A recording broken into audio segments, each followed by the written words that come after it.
The content of this channel is for mature audiences. Parental discretion is advised.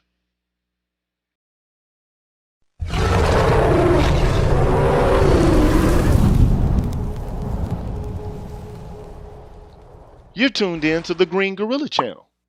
Please make sure to like the video, subscribe to the channel, and hit the bell notification button. And please, feel free to share the video. Thank you.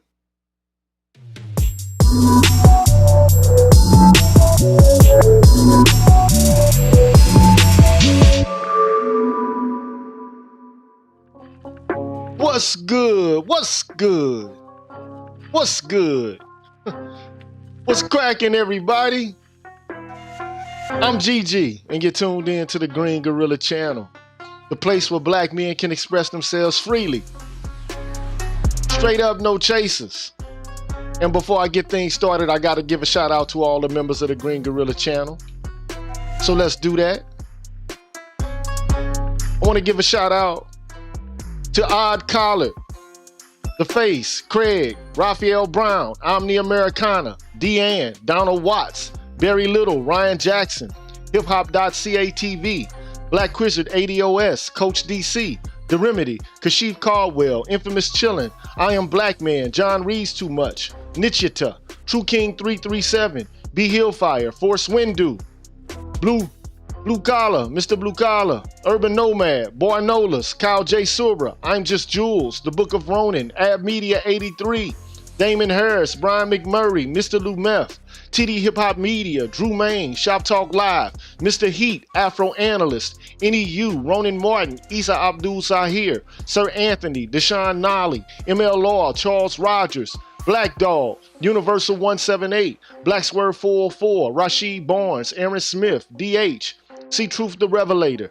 Gold Professor, The Nameless Protagonist, Black Pill Ned Stark, Arthur Unknown, Dr. Tiasan Johnson, Brian Williams, Kalan Jakala, Sherrod Martin, Ricky Dawson, Cedric Bowman, True 7360, BK Born Shaheed, James Washington, Hostile Adeb, Seven Coast Dojo, W Pure One, Roguish the Billmonger, I Care, BGS Ibmore, Marvin Battle Jr., Victor A. Coach, Dragon 59, Supreme Ibmore, Adrian Hicks, Jay Bailey, Mr. Michi, NEU again, Mo Mal, William Ruffin, and Asangwa. Thank you so much for being members of the Green Gorilla channel. I appreciate and love everything that y'all do. Y'all deserve a round of applause.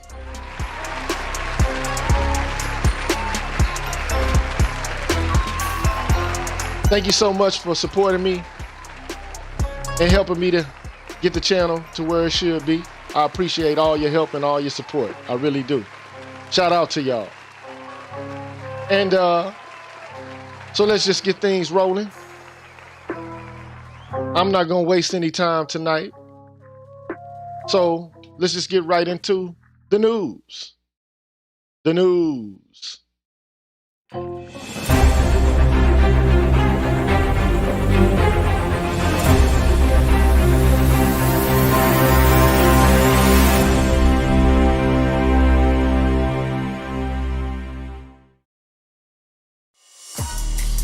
All right, y'all. We back with the news, man.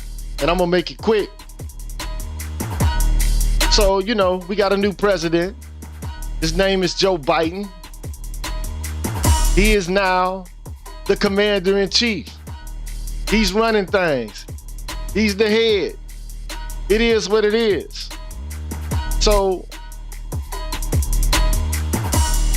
on Monday, Joe Biden signed an order reversing a Trump-era Pentagon policy that for the most part barred transgender individuals from serving in the military. So there's a new order, which Biden signed in the Oval Office during a meeting with the Defense Secretary, who is Lloyd Austin. And basically this new order overturns a ban ordered by President Trump in a tweak during his first year in office. It immediately prohibits any service member from being forced out of the military on the basis of gender identity. And the decision comes as Biden plans to turn his attention to what he considers to be equity issues that he believes continue to cover and to permeate all aspects of American life. So, ahead of his inauguration, Biden's transition team, basically they circulated this memo, which basically articulated the fact that Biden planned to use his first full week as president to, quote, to advance equity and support communities of color and other underserved communities. But I mean, he's tackling immigration, he's tackling gender, still yet to hear anything about black folks and race. But, you know, hey, he says what he's doing is enabling all qualified Americans to serve their country in uniform. That's what he says. And he says America is stronger at home and around the world when it's inclusive, and the military is no exception. And allowing all qualified Americans to serve their country in uniform is better for the military and better for the country because an inclusive force is a more effective force. Simply put, it's the right thing to do. It's in our natural, and it's in our natural interest. Now, you know, let me just say this. I don't have a problem with inclusivity, but inclusivity in and of itself doesn't make the military better. I'm just saying, I don't have a problem with it. If that's what you want to do, go ahead and do it. But inclusivity by itself, in and of itself, doesn't necessarily mean that you have something better as a product. I just wanted to let you know that. You know, I mean, one would think that the military needs to be exclusive, meaning that they need the people who are the most aggressive, most skillful, the most tactical individuals. Having different genders there doesn't really matter. Having people with different sexual identities doesn't matter. What matters is their willingness to kill, to occupy, to extract, to deploy. But hey, I digress, man. You know, and I'll also say this as a sidebar to that all inequality is not the same.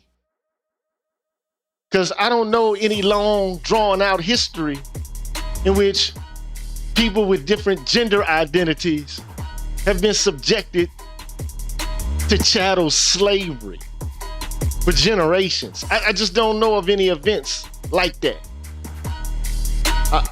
I'm not aware of those. I'm not aware of the ways in which people who are afflicted by gender inequality are subjected to the same kind of problems, or have been subjected to the same kind of problems as that related to race. And I dare anybody to say that these issues have affected and impacted the average white transgender person's life in the same way that race has impacted black people's lives, especially black men, who have endured the worst treatment in this nation. So I'm not impressed with the gesture, man. I want to know, where is our repair? But on a different note, as the House prepares to bring impeachment charges against Donald Trump to the Senate for trial, there's a growing number of Republican senators that say that they don't want this to go down. You know, what's the point at this point? And this basically insinuates that the former president, Trump, will not be convicted on the charge that he incited a siege, a rebellion, a coup on the U.S. Capitol. So basically, House Democrats are going to carry the sole impeachment charge of incitement of insurrection across the Capitol. A rare ceremonial walk to the Senate by prosecutors who will argue the case. They're hoping that strong Republican denunciations of Trump after the January the 6th riot is going to translate into a conviction and a separate vote to bar Trump from holding office ever again. Not that the man would ever hold office again, but you gotta let things go, man. Sometimes you just gotta let it go. You know? And as we proceed,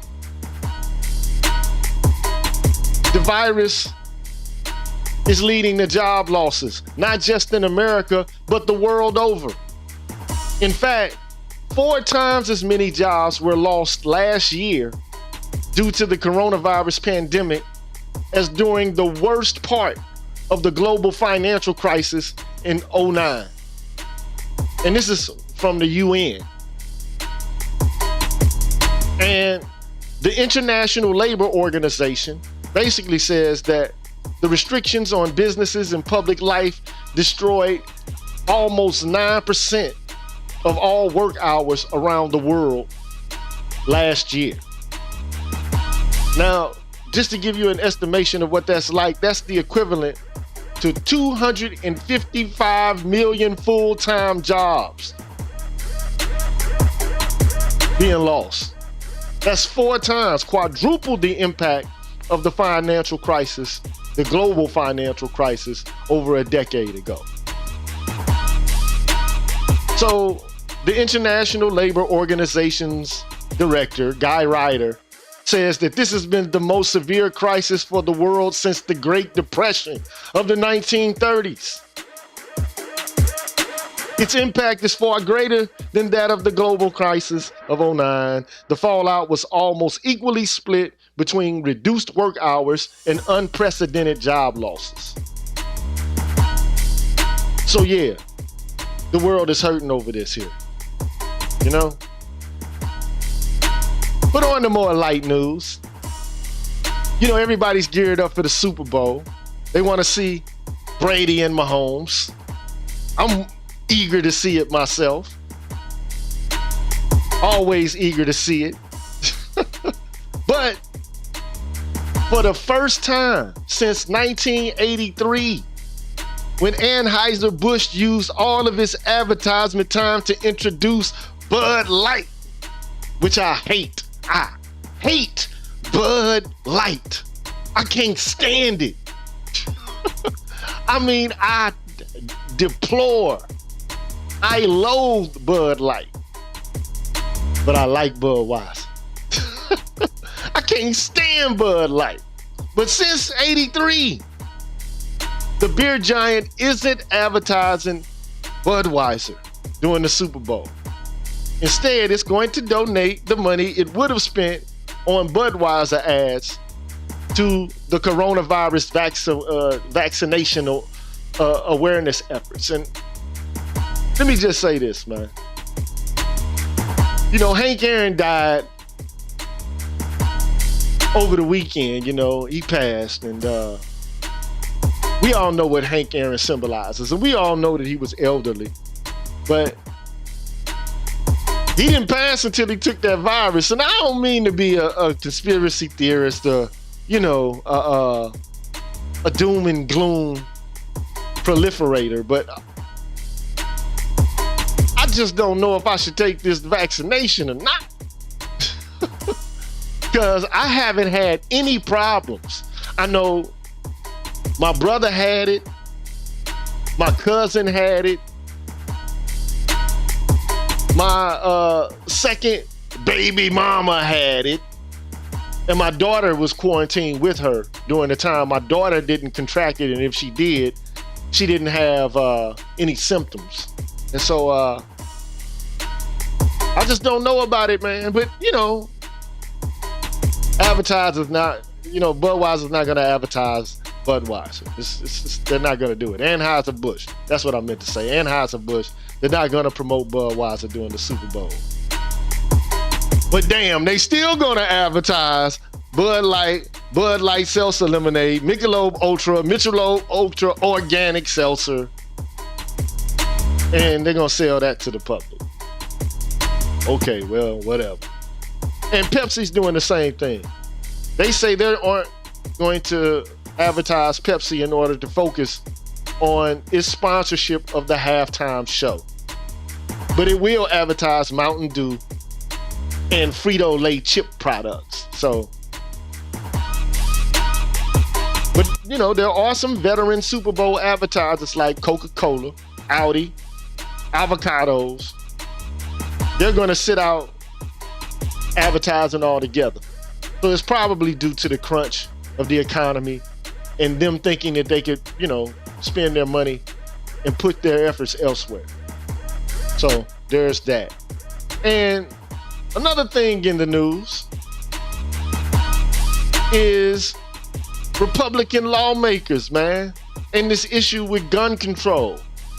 And this is wild, because you would think that, you know, because you got a liberal in the White House, that the next move would be with a value issue different from gun control.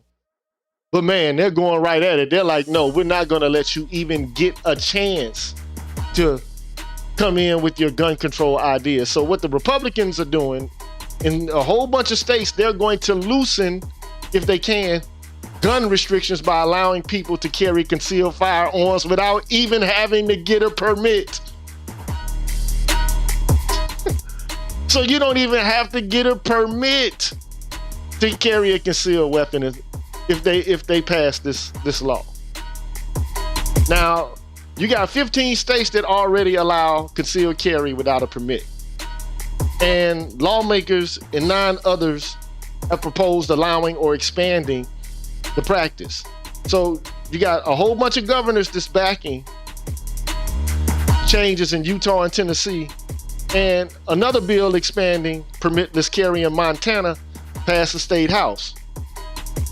So what most states do is they require people to do things like get weapons training and undergo background checks to get a permit to carry a gun hidden in a jacket or inside of a purse.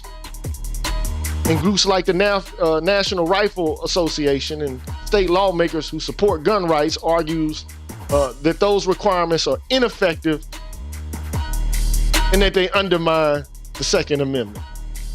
So if you got any doubt that these guys out here who want to keep their guns are going to relent because of what they supposedly were culpable for on January the 6th, you got another thing coming, buddy.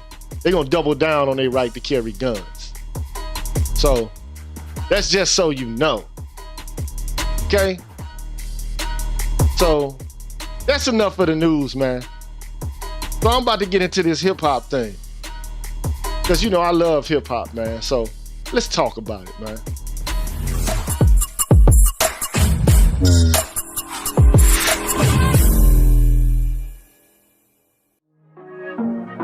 Man, so, you know, I don't have a lot of hip-hop news, but I got a little bit of hip-hop news, man. Your boy Trey Songz is singing the blues right now. Because y'all know the Kansas City Chiefs, they were able to beat the Buffalo Bills in the AFC Championship game. And QB Mahomes and the Chiefs are headed back to the Super Bowl. But it appears someone else who was at the game is headed back to the courtroom.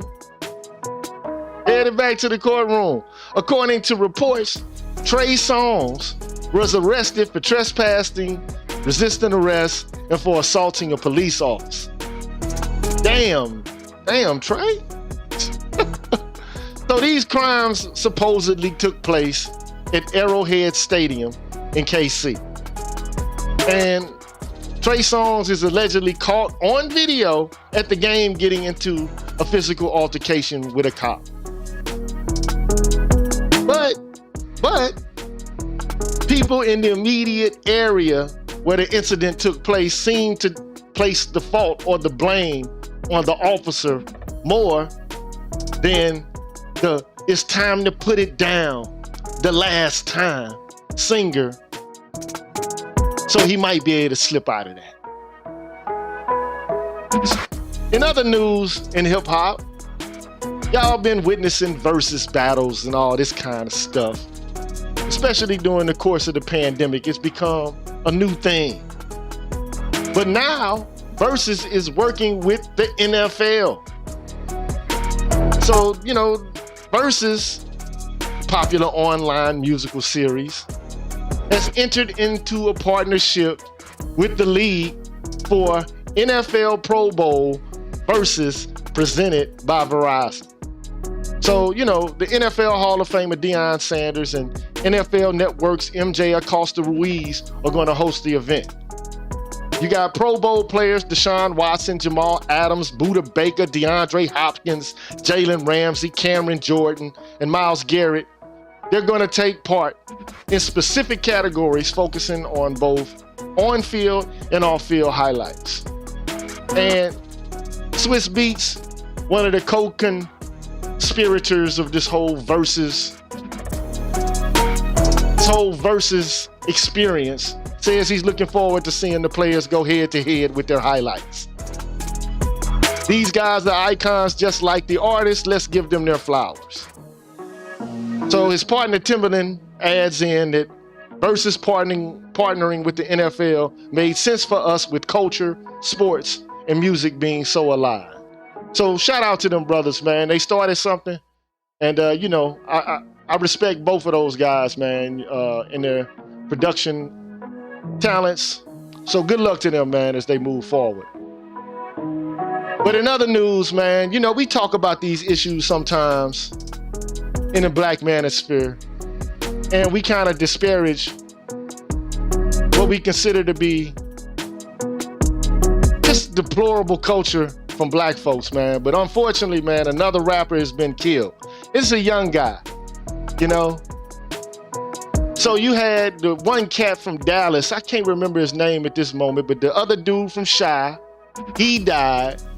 Now some young rapper named A.T. Vino has been killed, been shot dead. It's only 19 years old, man. Only 19. And his real name is Paul Hartz. And he was pronounced dead at the Piedmont Medical Center in Rock Hill, South Carolina, this past Saturday.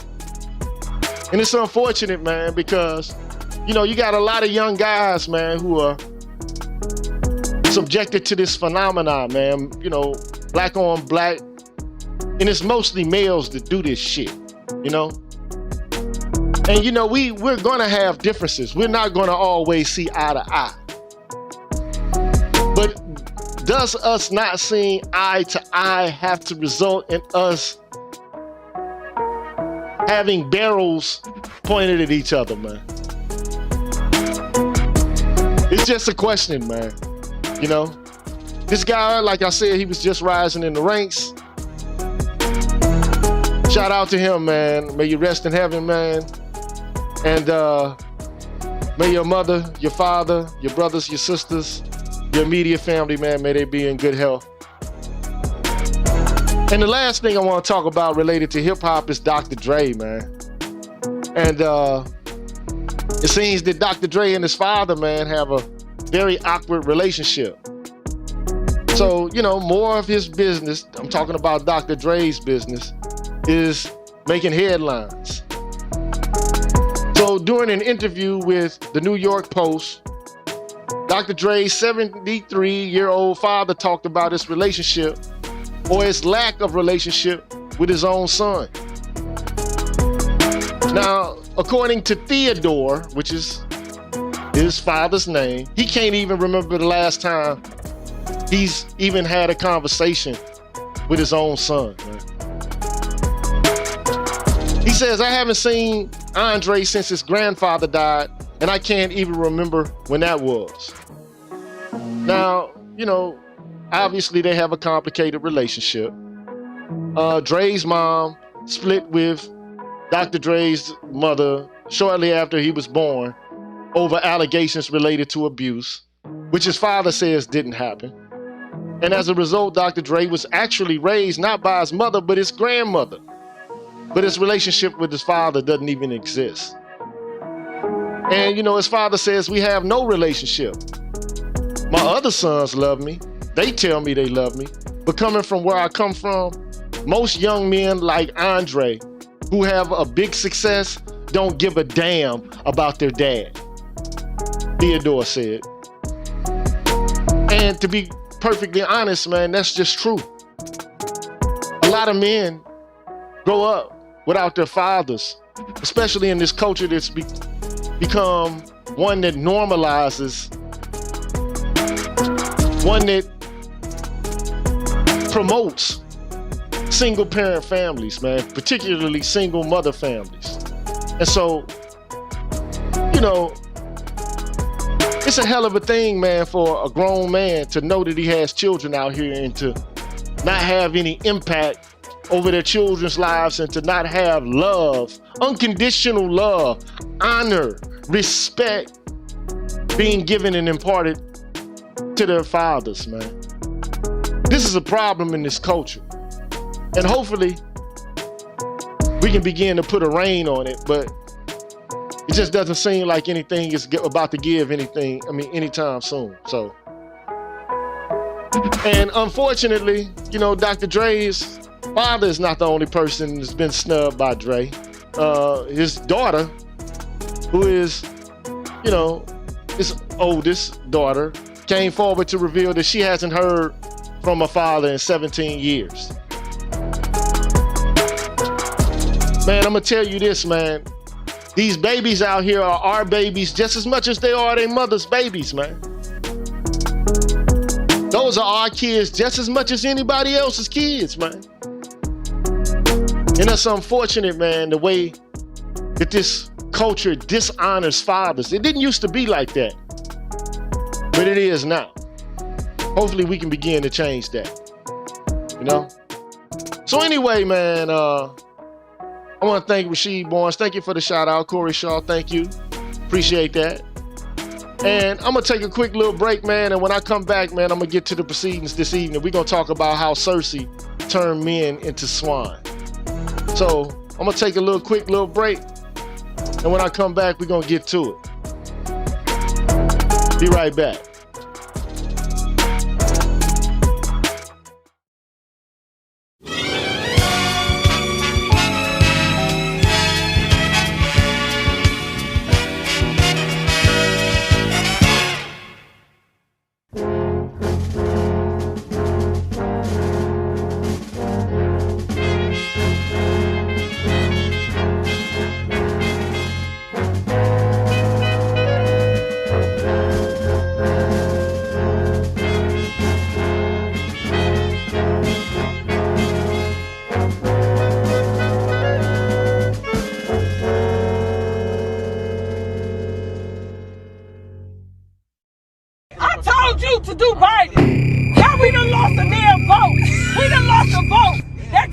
Donald Trump. God damn. I mean, when you mention black people, you mentioning black women. So don't count yourself out. No, that's not true.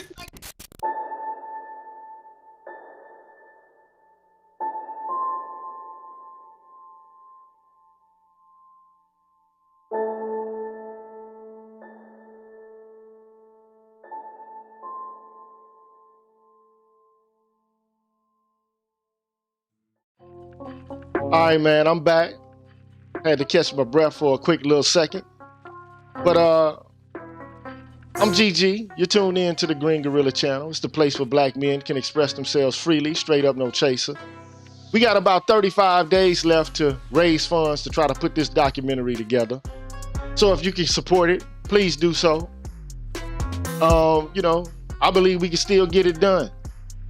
I'm asking you to, like in the movie Matrix, listen for the telephone ring, get out of the Matrix, get transported consciously back into the Nebuchadnezzar, convene, and get ready to put some money into this project so we can put some metal on the tip of this spear so we can go right into the belly of the beast, the academy, and stab it right in the heart, man. Because that's where all of this is coming from, man. So I got 5 academicians, 6, and a few professionals who are willing to discuss the issues related to black men right in the belly of the beast, man. So please support the campaign. But let's get what I came here to do. I came here to talk to you about Circe. So what I'm going to do is show you a little clip. It's about 12 minutes. And then afterwards, I'm going to have some commentary about it. I did not perform the animation in the clip, nor did I develop the narration for it, but I redid it. I did, add in some audio elements of my own, but I did it so that I wouldn't incur a copyright strike. But I think it's a good story to tell, the tale of Ulysses and his labors, his trials as he tries to find his way home, and the things which can divert your attention away from what you need to be doing, your goals. And one of those was Circe. And it's instructive because it means something symbolically within the confines of Western mythology. So let's take a look at it. And I don't know if the audio is queued up, but I think it is. And if it's not, I'm gonna get it straight. Maybe Aeolus was right. Ulysses is cursed. Since being pursued by the Keeper of the Winds, who gave them the means to finally return home by enclosing all of the winds of the universe, the hero of 1,000 guiles and his men have found themselves facing storm after heavy storm.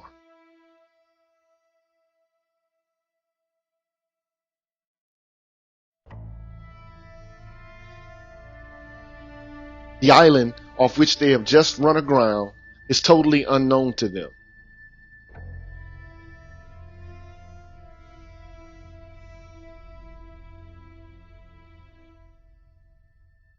Ulysses observes the landscape for a long time. Before them is a dense forest, and at the top of a hill, a palace built of polished stone.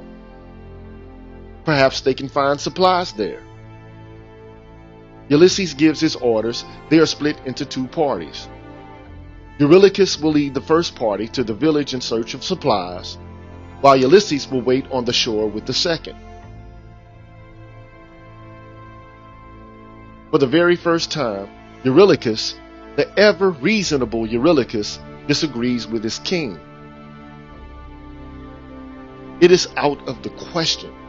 Since leaving Troy, they have been struck time and time again by misfortune. Who knows what creature lives up there and what it might inflict on them?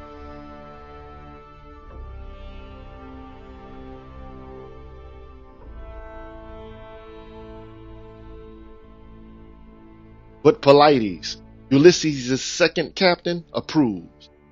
Ulysses senses revolt smoldering. In that case, he suggests they draw lots. Eurylochus agrees.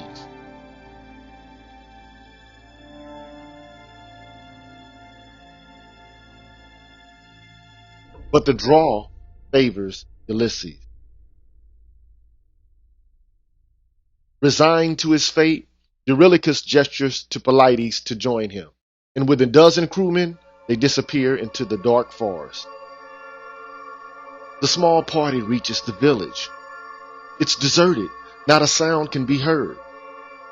Pelides heads towards the palace.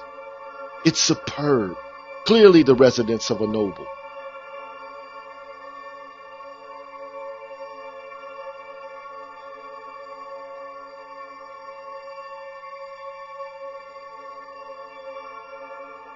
But suddenly, the men are surrounded by a pack of wolves.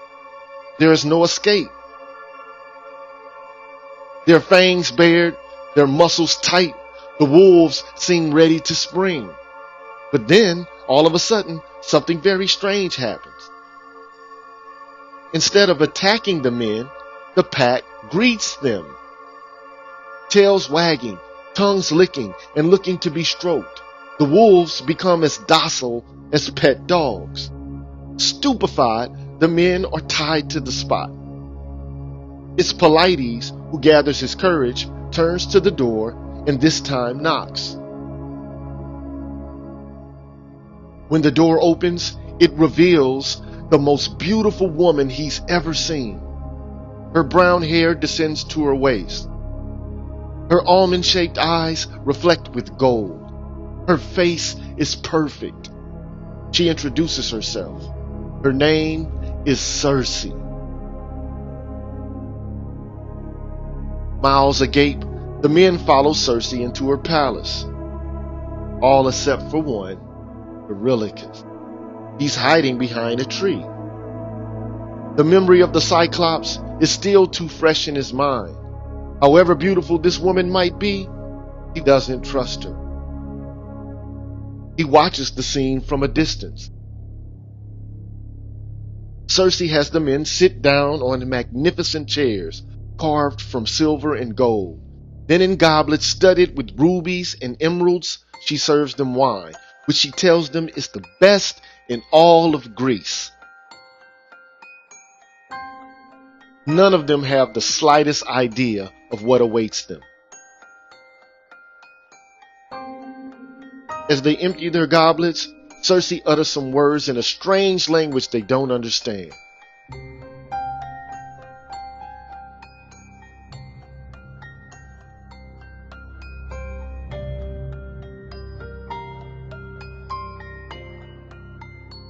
The result is unexpected as it is stupefying.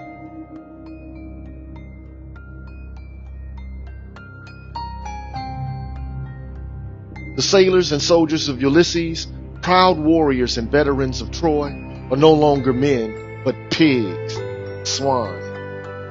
Suddenly they're on all fours, wagging their curly tails and sniffling the ground with their snouts.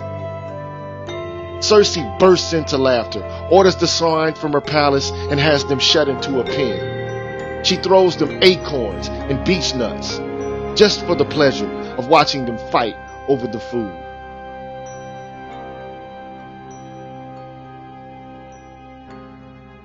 From behind his tree, Eurylochus has seen everything.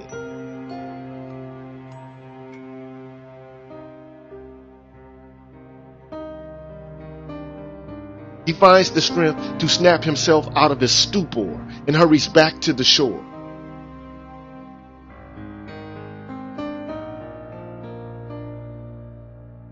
In tears and filled with stupor, he describes the events to Ulysses.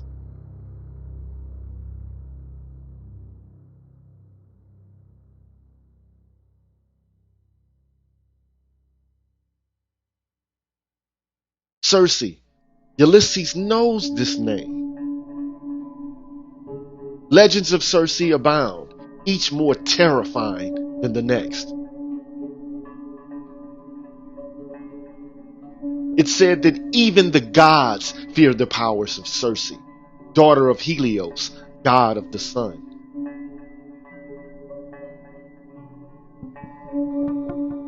Circe once turned a nymph, the beautiful Scylla, into a sea monster.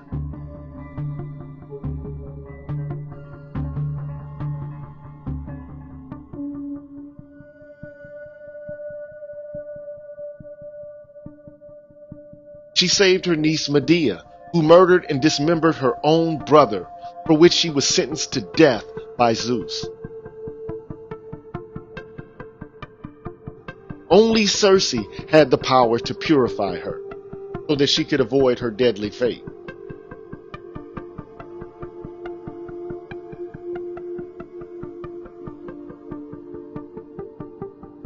The words of Aeolus still echoed in Ulysses' mind, cursed.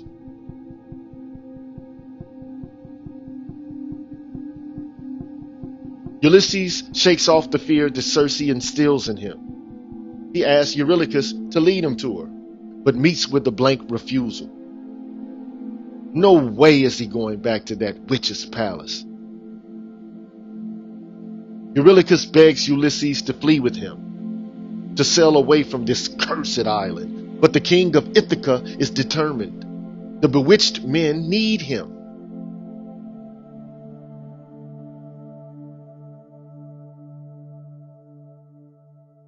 Athena has done everything to protect Ulysses since he left Troy. But Zeus has expressly forbidden her from direct intervention, and he's watching her closely. So she decides to ask Hermes to fly as fast as he can to Ulysses' rescue. Hermes is the last born of the gods of Olympus. His father Zeus has charged him with being a kind of messenger between the gods and men. He also watches over travelers, over all those who have taken to the roads of this vast world. And this is why Athena turns to him. Maybe also because the goddess knows that Hermes loves to play tricks, to tease men and gods, and to sow confusion. She knows that Hermes loves foolery and deception and holds them in high esteem. Perhaps he will enjoy doing what she asks him, to help a man almost as skilled in trickery as he is. But Hermes is no fool and realizes that Athena is entrusting him with this mission in the hope that the gods will never get wind of the story.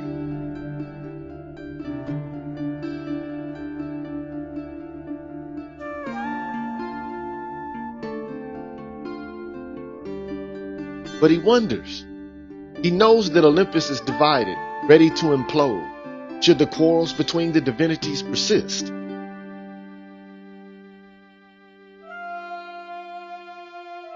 Why should he help Ulysses? Why should he help Athena when it's well known that she dreams only of opposing Poseidon?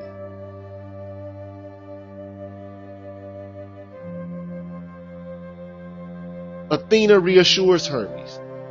The stakes far outweigh the quarrels between the goddess of reason and the gods of the sea.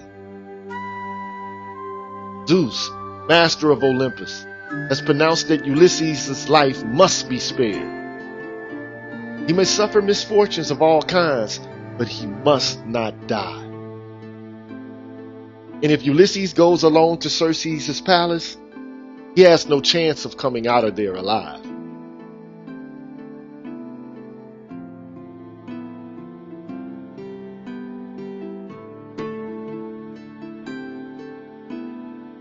Ulysses reaches a spot that gives him his first view of Circe's palace. Suddenly, a young man appears before him. Undoubtedly a shepherd or a goat herder. In a soft voice, he puts Ulysses on his guard. He knows Circe well. She is fearsome, but there is a way of beating her.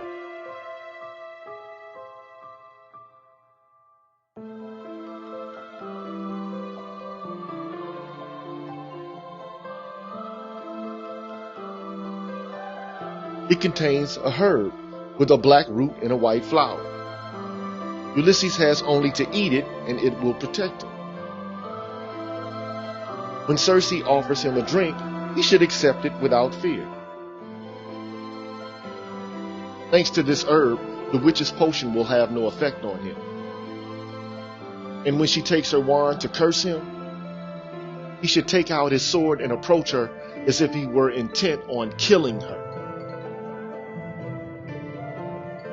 At first, she will be terrified, but then subjugated, and she will bend to his every wish. Then he should have her swear on all the gods not to kill him and to free his men. Ulysses listens attentively. Whether or not this young shepherd is telling the truth, he has nothing to lose.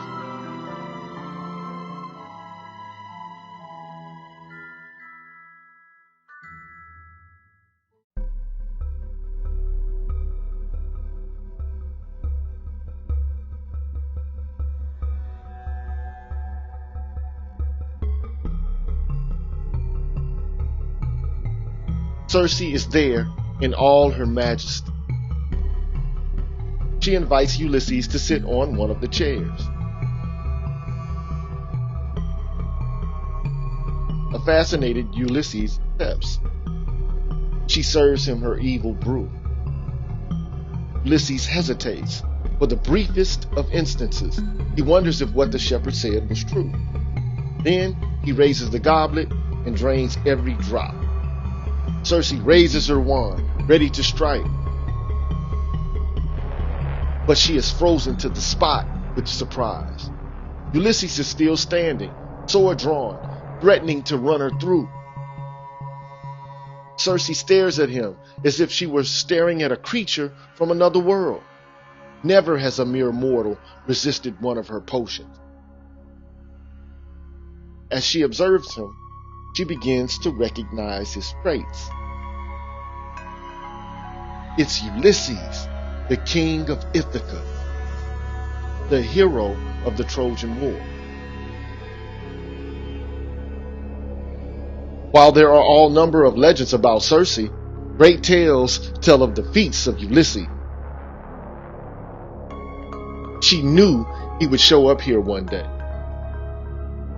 The gods had forewarned her long ago.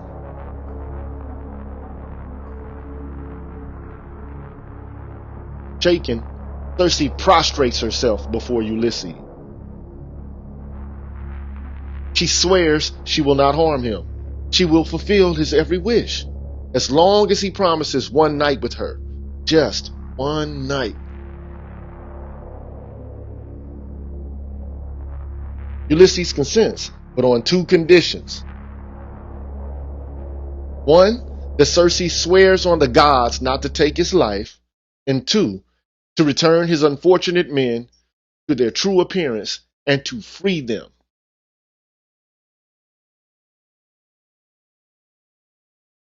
Circe swears.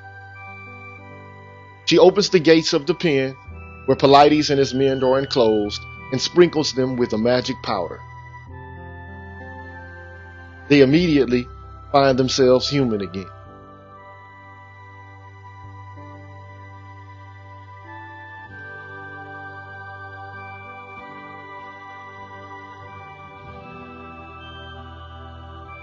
Circe begs their forgiveness and invites them to stay in her palace as long as they wish. She will serve them the finest of dishes with the sweetest of wines, and her maids will bow to their every desire. Set out. Ulysses orders Pelides to hurry back to the fleet and to return with Eurylochus and the rest of the men. Having endured so many travails while buffeted across hostile seas, here is a land finally offering hospitality. The whole crew must be reunited. One night, just one, promised Ulysses. Unless his mind should forget for a while that he needs to get back home.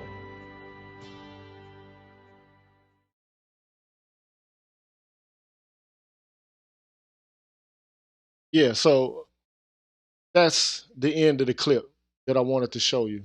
And for the most part, it is one part of the stories that you'll find, or one story that you'll find in a host of stories in the work developed by Homer, which is called the Odyssey. Okay. And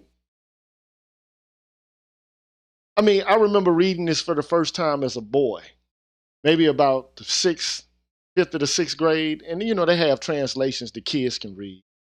And I mean, I just thought it was one of the greatest stories that I had ever read.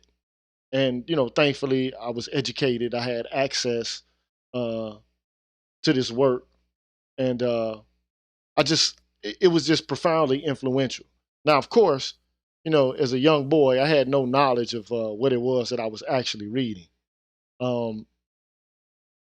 You think you know what it is that you're reading. It's just a story, a tale, but it's a heroic journey, and it has symbolism interlaced all throughout it. Now, the Odyssey takes place directly after the Iliad, which is another, you know, narrative or epic poem by Homer, okay, a Greek poet, okay. Now, so Achilles dies during the Trojan War. Odysseus, you know, he is able to deceive the opposing force by means of developing the Trojan horse. They use the Trojan horse to get inside of the opposing army's defenses, and then they're able to actually turn the tide and win the war. But I mean, it's just a dope story, man. Dope story. And just to give you some sequence about this. So the first thing that happens, and I can't tell all of the story because there's so much contained in it. Because after his encounter with Circe, Odysseus goes on and he has to steer a course between Scylla and Charybdis. He is exposed to the song of the Sirens. He not only visits with one woman who is a witch or a sorcerer, but he also encounters Calypso. He has to take a trip to the underworld. So it's a lot going on within the context of the Odyssey.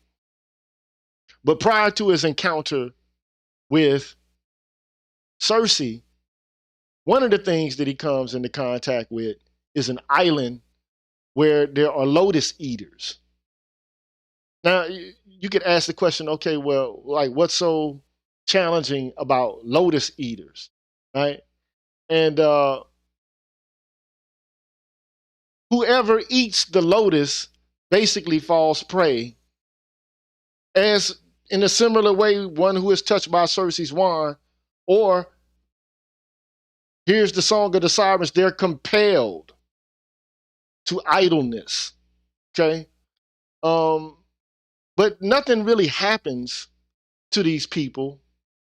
They don't get harmed, meaning that they don't get subjected to violence and they don't get subjected to gross oppression. But what does happen is that their wills succumb to the potion, the psychotropic effects of the lotuses. And what this does is it actually sends these men, civilized men, back into a primitive condition where they don't want to work and they don't want to struggle. They don't want to do anything but be idle and enjoy the sensuous pleasures that are associated with that lotus flower. And then there's a quote that says, all who ate the lotus, sweeter than honey, thought no more of reporting to us or of returning. Instead, they wished to stay there in the company of the lotus eaters, picking the lotus and forgetting their homeland. Now, one of the things that they are tasked with, these men after the Trojan War, they're tasked with getting back home. Actually, that's the ultimate goal, to get back home. They're civilized men. They live in the city-state of Ithaca. They need to get back home. They have responsibilities and duties at home. They have wives, children, and positions to govern. So that's their goal, to get back home. But the lotus flower prevents them from even wanting to go back home. Right? And one could argue it's similar to opium. Right? And one could argue, you know, people who are down and out, man, they fall to drugs in order to try to make things better, in order to tolerate how downtrodden they actually are. But they think it makes them happy. This is what they think. They assume that they're happy now because, you know, they're exposed to this lotus. But in reality, what it does is it just basically, it renders them the same as animal or plant life. That's what they become. They become nothing more than animal and plant life. They're reduced to mere subsistence. They're no more than a flower themselves. They're like animals. And that's not really happiness, not for human beings. Just having your every desire, physical desire, satiated isn't really something that brings human beings happiness. I mean, for those people who don't have all that they need to subsist, it might sound like the contrary is the case, but it's not. You can give somebody all that they want and they still are not going to be happy. All the things that physically satiate them and they're still not going to be satisfied. So happiness has to have elements of the truth interwoven into it. And it's not true that forgetting everything and just becoming animalistic is going to make you happy. So it's a utopia, but not the kind of utopia that's fit for human beings. All right. So that's the first task that they encounter, is to try to get off this island of the lotus eaters. And they successfully do so. But then the next thing that happens is they have to encounter Polyphemus, who's the Cyclops. I don't know if you've ever heard of the story of the Cyclops and Odysseus, but what Odysseus does is he tricks the Cyclops by saying that his name is nobody. So when Ulysses ends up poking his eye out and all of the other Cyclops come to aid Polyphemus, Polyphemus can't tell them who actually did it, because every time that the other Cyclops asks, you know, all he can say is nobody. Nobody did this to me. Nobody. And so they all, you know, sit stupefied like, well, nobody did it. That means you did it. But, you know, it was a clever and a crafty deceit that Odysseus used. But anyway, if you want to compare it to the Lotus Eaters, what Polyphemus actually represents is a later stage of human development than that offered or presented by Homer with reference to the Lotus Eaters. Okay? It's a barbaric stage, so it goes from this stage almost like an idyllic Garden of Eden type of stage to one where human beings are hunters and shepherds. It's a barbaric stage. And now for Homer, this idea of barbarism is of a piece with the absence of the great agricultural states. Okay? Because if you look at it, you had two civilizations that were even larger than Greece was in relation to agriculture. You had the Tigris, Euphrates, and you had the Nile Valley civilization. And they were both bigger and larger than that of Greece. But and they were more ancient than that of Greece. But what Polyphemus is supposed to represent allegorically is human beings in their hunter-gatherer stage. No agricultural civilizations, no systematic organization of labor, none of that, okay, that governs how you're supposed to expend your efforts and your energy, or how you're supposed to manage your time. So, and even within the context of the Odyssey, he basically, Homer does, call Cyclops a lawless reveler. He doesn't, operate by laws, because the Cyclops, right, trust in the power of the immortal gods and have never planted or labored with their hands for the fruit of the earth. Rather, without planting and plowing their crops, wheat and barley, even noble vines, heavy with the large grape, and Cronion's wines feed it. So they don't need laws. They're not governed by laws. And they're not really civilized. And whatever they do, whatever they decide to do is law to a certain extent, right? They don't have assemblies. They dwell in caves, in caverns, right? In mountains. They dwell in mountain caves and things like that.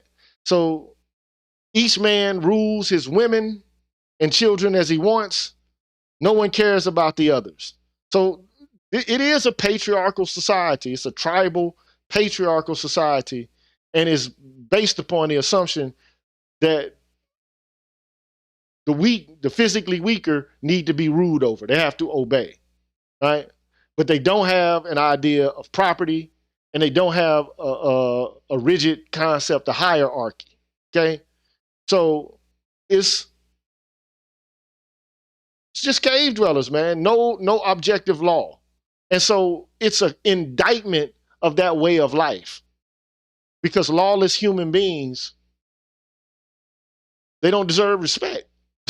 This is what this is an allusion to. Okay, this is what this myth is supposed to be teaching us. So Odysseus, and this also, this cave dweller, this Cyclops, is a cannibal. He eats people. You understand what I'm saying? So it's a throwback to cannibalism as well. So that's just one of the things that he has to deal with, right? After the Lotus eaters, right? This Cyclops figure.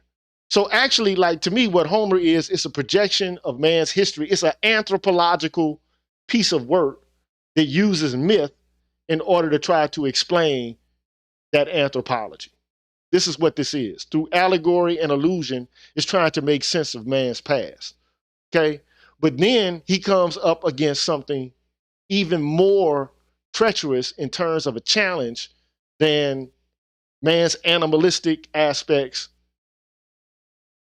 prior to goat herding and shepherding, and before agricultural civilization becomes paramount. Now you have to deal with the allure of women. You have to deal with it, okay? And this is something, man, that still exists for men, from all walks of life, whatever culture, whatever civilization you live in, you still have to face this challenge as a man. And I think that what Homer is trying to do is explain the ways in which women can render men animalistic and forget what it is that they're supposed to be focused on. That's what this symbolizes to me. Now, how does it do so? What Circe does is she seduces men into surrendering themselves to their instincts. In other words, she basically makes men think with their little heads and not their big head, right? And what happens to the men is they're attracted to her beauty. And she gives them wine and drink, and she lulls them into this physical state of comfortability. And when men surrender to the instinct of sex and think with their little heads instead of their big heads, they become pigs. Now, what does a pig actually signify, right? Now, in case you didn't know, Circe, to be perfectly honest, is emblematic of a prostitute. But a glorified prostitute. She is what they call a hetera, a whore, okay? But she's a high-class whore, is what she is. And she's imbued with erotic power. That's what she is. She's and the fact that she has spells and herbs and drink and wine, that's also connected to sex and eros, right? And she says, right, and Hermes tells like Ulysses, she will ask you to sleep with her. Do not hesitate before the goddess's bed. Circe's signature is ambiguousness. This is what she is. Just as she alternately appears as a corrupter, she also appears as a helper. So they have this dual nature. Women do. They can help you and they can corrupt you. And this is the ambiguity that basically it can occur in all women, right? But one thing that you have to, and she's given this status, she's a god. Now the question is, why is she a god? She's the daughter of a sun god, Helios, and the granddaughter of Oceanos. So what does that symbolize, right? She's a fire sign and a water sign, and they're undivided within her, right? So she's ambiguous. One day she could be one way, the other day she could be another way. But the point is, for men, is that you can't let that essence of womanhood make you think solely with your little head instead of your big head and take you off of your goals and distract you from your path. So whether it be a motherly aspect or not, what she basically constitutes is the essence of promiscuity, the whore, right? She grants happiness, but she destroys your autonomy. She destroys the autonomy of the man that she pleases, right? And even though she destroys the autonomy, she doesn't destroy the person as in killing him. Now, there are other gods and demons and forces that actually seek to kill men. But this is a slow death. It's not a death, a literal death, but it's a figurative death. It makes you lose your will. It makes you lose your own self-determination is what's trying to be articulated here. And she doesn't even injure her guests as much as she turns them into animals. And this again is reflected in that passage in the Odyssey where it says, roundabout there were mountain wolves, long-maned lions, which she herself rendered harmless with drugs. They did not attack the men, but stood on their hind legs as if fawning upon them, wagging their tails like dogs who surround their master when he leaves the table, because he always brings tasty morsels with him.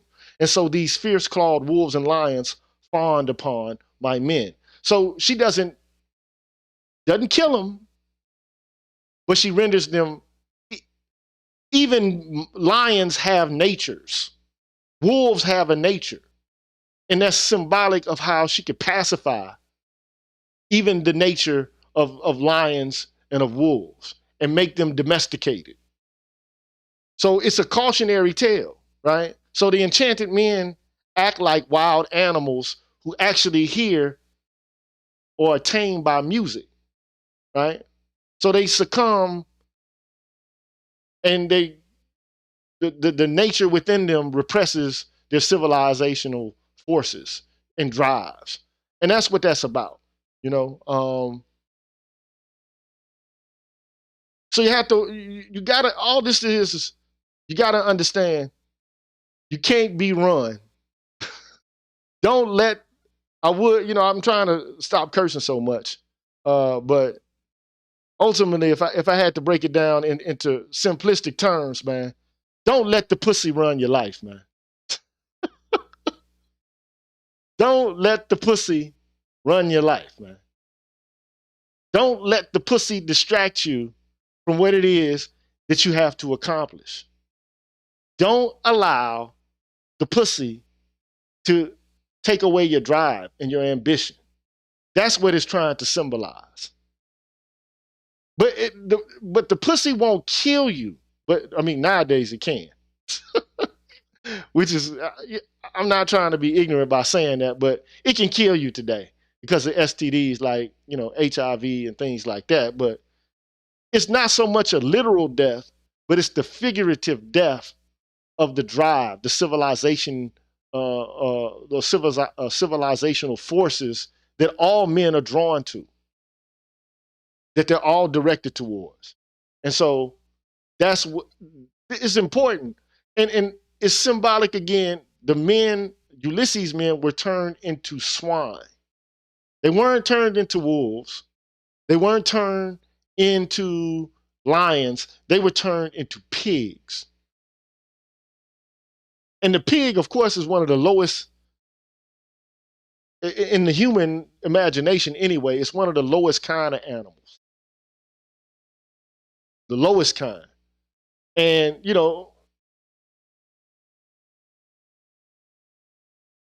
that's the worst thing to be transformed into, okay?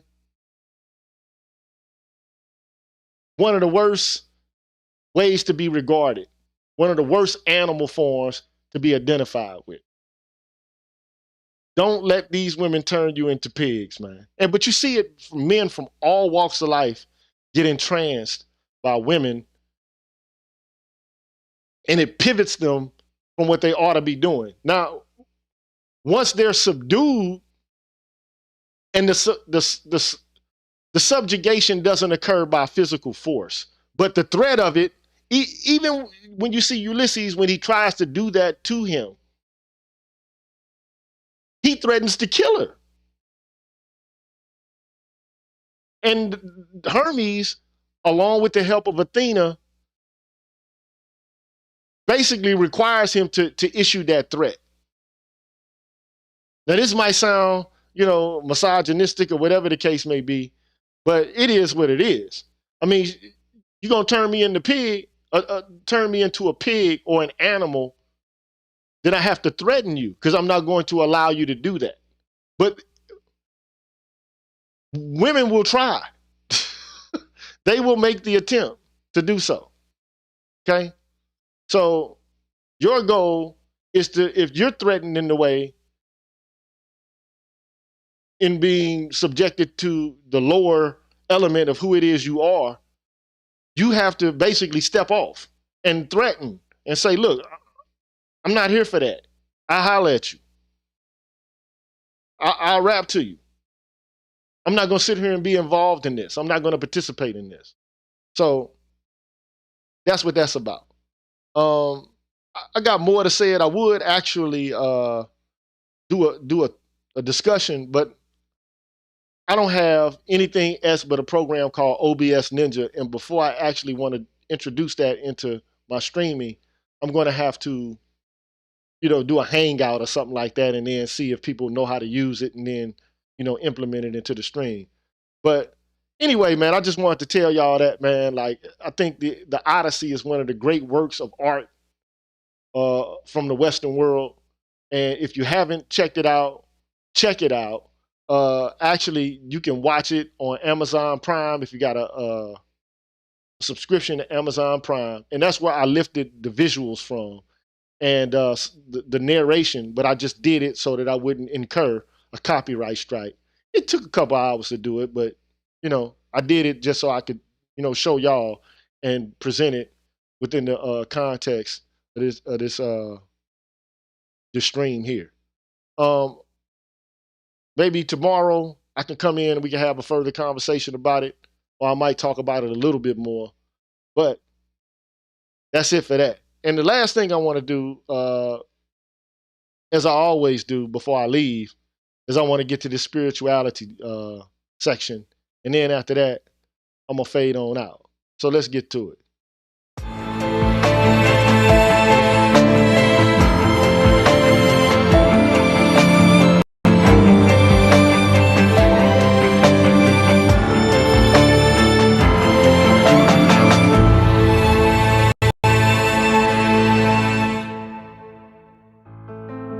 All right, man, we're at the end of this. So for the most part, I want you to understand that, when you go through life, man, you will be presented with challenges. and you will have setbacks. This is just going to happen. But I want you to know that your ability to face your challenges and to conquer them is limitless. And your potential to succeed is infinite. So don't you quit. Don't you sit down because you think things are kind of hard. No, you get your ass up and you express yourself and experience your own creative energy. What that means is there'll be moments in your life where you feel like whatever it is that you're creating or whatever it is that you're doing is not working. We all go through this. But so what? Keep creating. Keep expressing. And whatever obstacles exist, watch them just fade away as you continue to create. The more you create, and you were designed to create. This is your essence. It's what separates you from animals. It is that civilization force, or civilizational force that distinguishes you from beasts. So, go out and conquer, my friends. And don't let anybody hold you down or hold you back. Keep your head held high. And, until the next time, it's been one. And speaking of creativity, man, I just created a little beat, man. Check it out. I'll holler at y'all.